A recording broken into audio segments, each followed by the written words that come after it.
Babu, thank you. এবং আপনার আতিথেয়তা এবং সবকিছু জন্য আমরা এটা বলতে চাই যে সত্যি আমরা খুবই আনন্দিত হয়েছি এবং আমাদের তরফ থেকে আমরা ধন্যবাদ জ্ঞাপন করতে চাই আপনাকে। Thank you, thank you very much. ঠিক আছে, থ্যাংক ইউ,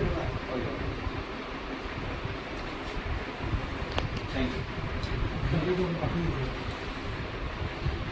ধন্যবাদ।